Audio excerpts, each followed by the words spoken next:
It's day 937. Yesterday was day 936, in case you missed it. Check it out. We look at the event 936. Anyway, it's currently raining quite heavily. We've got some blue skies over there coming through, but no spraying today. It's rained far too much. The ground's too wet. It was supposed to be a lot windier. It is a bit windy, but not quite as bad. I talked to Andy in the workshop and Paul, that does the pest control, because he rents an office off us, and he was on about the cost of energy rising. And I was telling him about a friend of mine has a dairy farm, and the cost has gone from £1,700 a month to £10,000 a month for their electric bill. And they were saying that their houses, the electric and gas for the house has gone from £4 a day to £8 a day. So Paul's wife bought him a cardigan, and he says he's too old for a cardigan because he's only 55. But I said you could have bought a hoodie and it'd pay for itself in a few days. But anyway, that aside, yeah, energy prices are absolutely mental at the moment. We're lucky in a way that we've got the biomass which is behind us. Someone said, can I show them the biomass boiler again? I've done videos on this. We basically tip chip into here.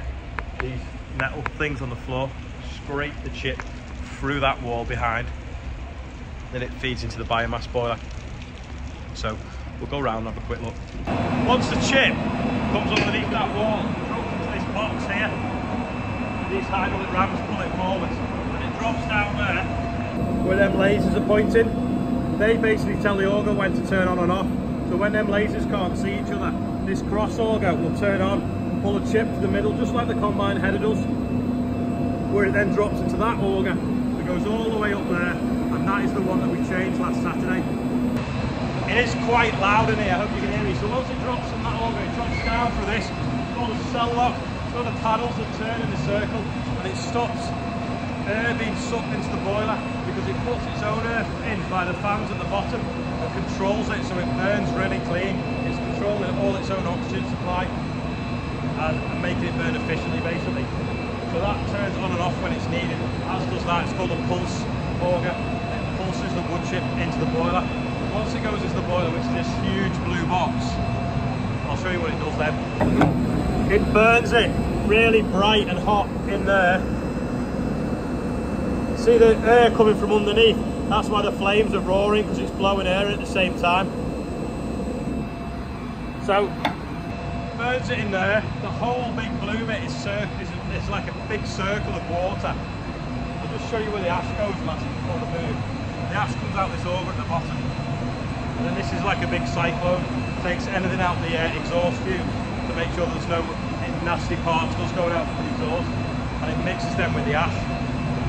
The water is heated up, and then it's pumped by a big pump on the top. You see it from here, big green pump. Into these manifolds. They're like two big tubes full of water. And then once it pressurises these tubes, we then pump water to different parts where it's needed. So this part pumps it to the drying floor fan behind this wall. This one pumps it to the grain dry down the yard that we dried the barley in the other day. This pumps it to the offices and the workshop, and this one pumps it to the farmhouse. So it runs like night and day off basically tree waste. So it means that we're not having to buy oil. So the old grain dry used to run and burn on kerosene, and the old house boiler used to be kerosene. The workshop heater, we had like a diesel heater in there, and the offices used to have a kerosene boiler. We don't buy any kerosene on the farm now.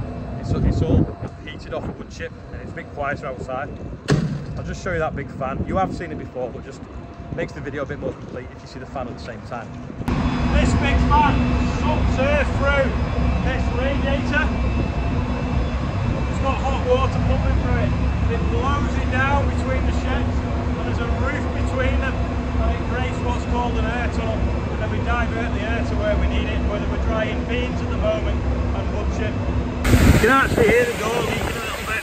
That's where the hot air is flowing along, and then it's getting forced up through the metal floor with holes in, through this wood chip, and drying this wood chip out. Some of that will also be used then to heat the next batch of heating tomorrow, whether it's more chip to dry or more fuel to heat everything, and then the surplus then gets sold. This is what the floor's made out of. It's bridge plate. It blows hot air up through it, which will then rise through the beans that are on there and dry them out. This is the grain dry we used to dry the barley with. It's basically got an auger up the centre, and then it blows hot air through that cone, if you can see it inside, and then it pushes the moisture out So it used to run on kerosene, but now it runs on hot water. Anyway, this is the rubbish that we sort of hoovered out of the summer barley, which basically improved the bushel weight. That's what a litre of it weighs, is the bushel weight, or hectolitre weight. I think bushel's actually an American or Canadian term. Now I'll show you how we converted it to run off kerosene to hot water. On the front there's a big burner that blows hot air into that cone, like you can see better now. And then we basically made like a big wooden shed on the front, or John did. He's very good at stuff like that. So this is it. So where it sucks its air in now, through there, it's now drawing hot air, and the burner's just sat there basically doing nothing. That's the big radiator. The good thing about doing it that way was it was really cheap, and also the dryer's standard. So if we want to pull it out and sell it and trade it in for a new one, we just need a standard dryer, and what we're selling is a standard dryer as well. The only issue is the shed has sort of been built around it, so we'd have to remove them concrete panels and try and pivot it out that way.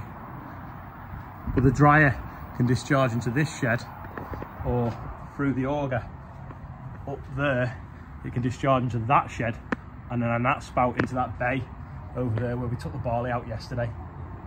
The other day I was saying this was a lazy slow starter. Well, apparently it's written into the ECU to not let the engine fire up until the oil pressure's up, and it's got the oil to the top of the head, and then it basically protects the engine, makes it last longer. So Caterpillar have designed that into the ECU, so it's just how it is. Obviously the battery didn't like the cold weather the other day. It's not really been doing much for the last week. It's just been getting shunted around the yard and moved. So maybe we'll put a battery on trickle charge, and then that'll mean that we won't have to jump start it when we need to. I want to get in the workshop and T-cut it because it's really badly faded as well. Also, we need to get it ready for the tractor lights at Christmas, 19th of December.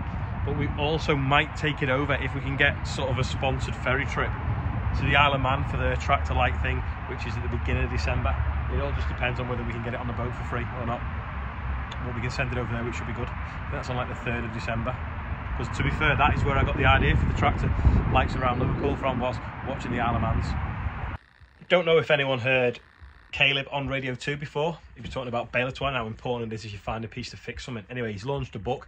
So is Fletcher's on the Farm, Kelvin Fletcher has, Tom Pemberton's got a book out. Well, did you know I have a book out? It's 12 pages long. It's full of lots of pictures. You can even write in it your percentage of how you feel that day, and it's available on the website. So yeah, bet you didn't know that. Buy it now before the stocks run out. It's time to do the birthday bumper. So we've got Annabelle Cooper, who's only 8, lovely name. Simon Harris, 55. Dan Branall, now he is AgriDan7530 on TikTok. He does lots of live videos, and he said that if I mention his TikTok name, so if you want to go and follow him now, he'll donate all the money he's got from doing live videos to the Air Ambulance, which is just amazing. So hopefully we'll get that figure a bit higher, which is heading up to nearly 14,000. Anyway, Harry Davidson, Simon Morton. I presume there's only one Simon Morton, the guy with the 2939s and a big trailer. Happy birthday. If not, there's another Simon Morton. And Sam Chapman. So happy birthday everyone on there. Don't forget, if you want to be on the birthday bumper, do it on the day of. Link below every single video for the last sort of 6 months. That is about it for today. Not much farming going on, so I thought I'd show you a bit more of the boiler because people keep asking. It seems to be the most asked question, other than what boots do I wear. They are cat boots. That is the most asked question by far in the last 937 videos, which is completely random, I think. Anyway, thanks for watching today. Hopefully it's going to be a bit drier tomorrow. We're going to try and dig some more spuds today at Bill's, but it was just far too wet. So I'll see you all tomorrow. Don't forget, if you made it this far, click like. It really helps with YouTube content and algorithms and stuff like that. And if you're not subscribed, it's completely free to subscribe, so you can do. And I'll see you tomorrow.